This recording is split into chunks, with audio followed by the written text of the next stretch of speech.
Hello, amazing friends. Welcome back to Bible Stories in Pictures, where we build lives through the Word of God and bring timeless stories of the Bible to life through captivating animations and illustrations. If you love learning about faith, courage, and God's amazing power, then you are in the right place. Today's story is a powerful reminder that no matter how dark our circumstances may seem, God is always working behind the scenes. So, sit back, watch closely, and journey with us as we follow Joseph from being sold to the traders by his brothers to the heights of the palace. The story of Joseph, his father, and brothers can be found in the book of Genesis, chapters 37 to 50. Imagine being betrayed by your own family, sold as a slave, falsely accused, and thrown into prison, only to rise to a position of power beyond your wildest dreams. Sounds like a dramatic movie, right? Well, this is the real-life story of Joseph, a young man whose journey from suffering to greatness reveals the power of faith, forgiveness, and God's divine plan. In this exciting episode of Bible Stories in Pictures, we bring you From Prison to Palace, the incredible story of Joseph, as told in the book of Genesis. Get ready for a breathtaking adventure filled with suspense, betrayal, dreams, and an inspiring message of hope. Joseph stood at the edge of the fields, shielding his eyes from the harsh Canaan sun. The rolling hills stretched far and wide, but he could see no sign of his brothers. His father, Jacob, had sent him to check on them, but they were nowhere near Shechem, where they were supposed to be grazing the flocks. A stranger passed by, noticing Joseph's wandering gaze. "Are you looking for someone?" the man asked. "Yes," Joseph replied. "I'm searching for my brothers.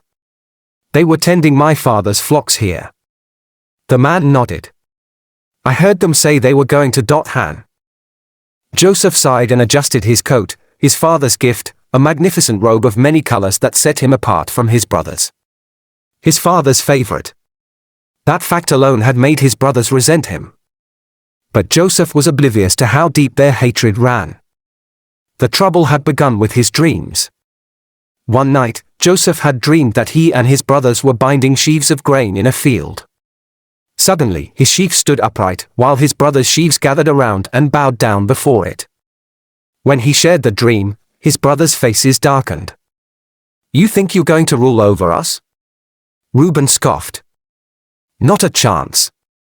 Simeon snapped. Even his father raised an eyebrow at the dream, though he secretly pondered its meaning. Then came the second dream. This time, Joseph had seen the sun, the moon, and 11 stars bowing down to him. When he told his family, Jacob rebuked him. "Will your mother and I, along with your brothers, actually bow before you?" But despite his father's words, Joseph noticed something. Jacob was not dismissing the dream. His father believed it might mean something. His brothers, however, had heard enough. Now, as Joseph neared Dothan, his brothers spotted him from a distance. The moment they saw his colorful robe fluttering in the wind, their blood boiled. "Here comes the dreamer," Levi muttered. "Let's kill him," Dan said. "And throw him into a pit," Naphtali added.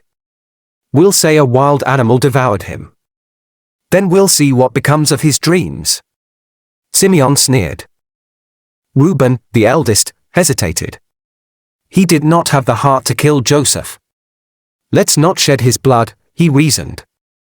"Throw him into this empty cistern, but don't lay a hand on him." Reuben planned to rescue him later, but the others were too blinded by hatred to question their decision. Joseph approached with a bright smile, unaware of the danger. "Brothers," he called out.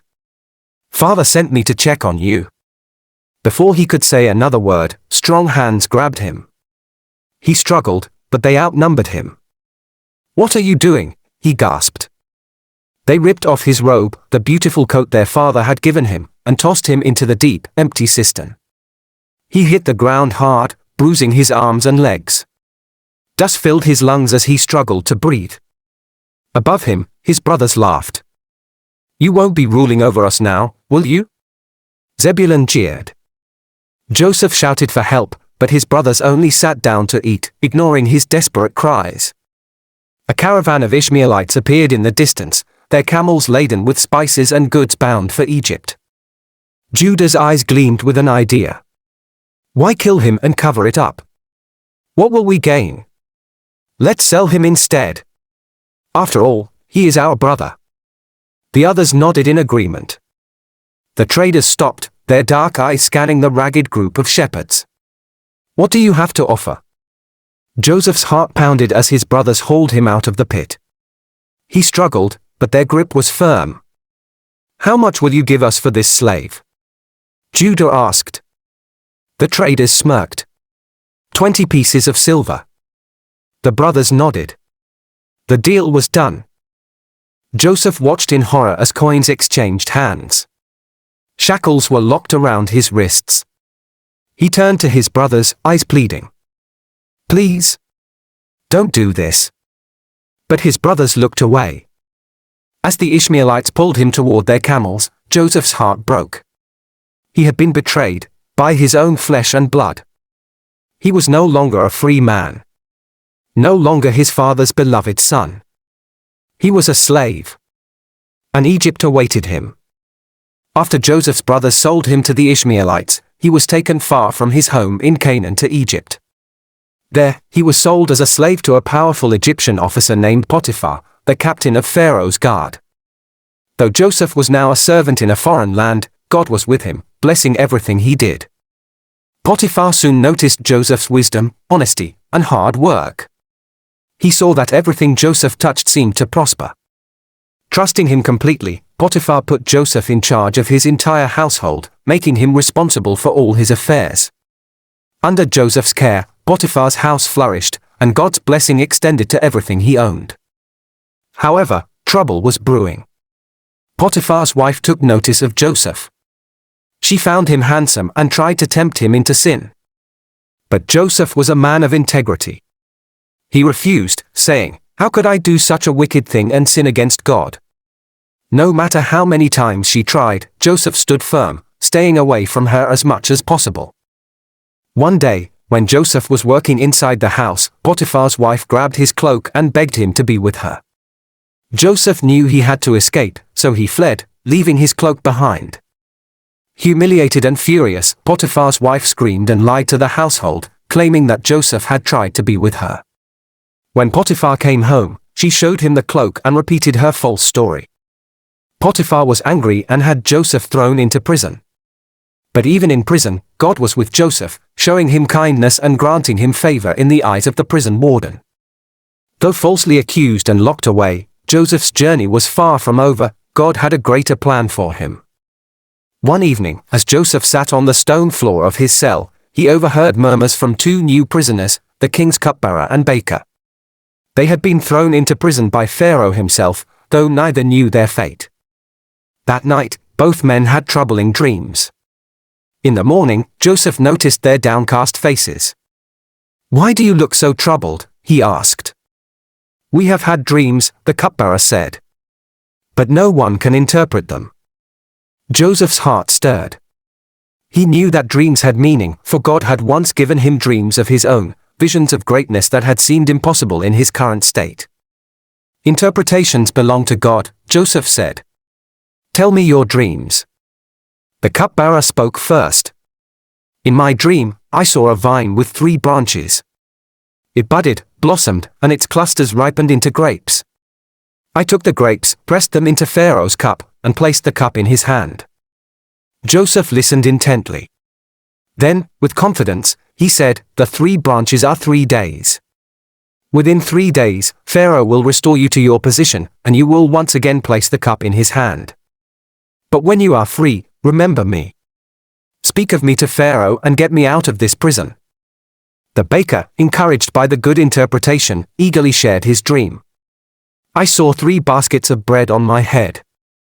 The top basket was filled with all kinds of baked goods for Pharaoh, but birds came and ate them." Joseph hesitated. The message was clear, but it was not good news. The 3 baskets are 3 days.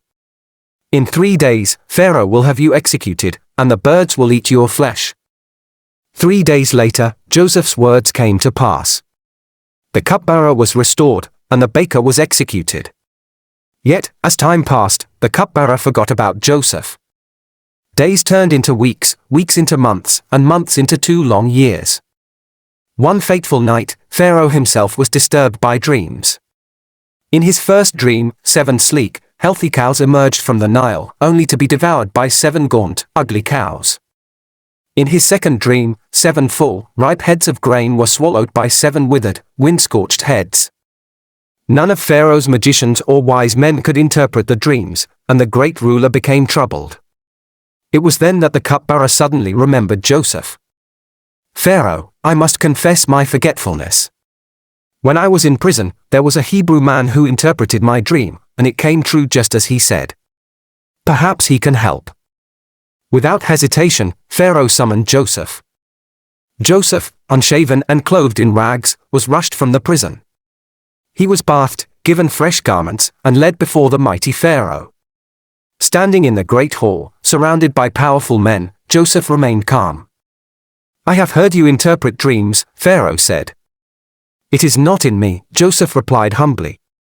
"But God will give Pharaoh the answer he seeks." Pharaoh relayed his dreams, and Joseph listened carefully. Then he spoke. "Pharaoh's dreams are one and the same. God has revealed what he is about to do.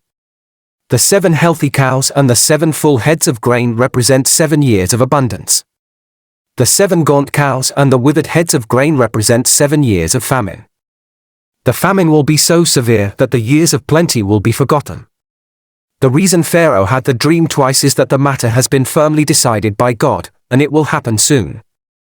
Now, let Pharaoh appoint a wise man to oversee the land of Egypt. During the 7 years of plenty, let him store grain in the city so that when the famine comes, Egypt will not perish." A hush fell over the court. Pharaoh turned to his officials. "Can we find anyone like this man, one in whom is the Spirit of God?"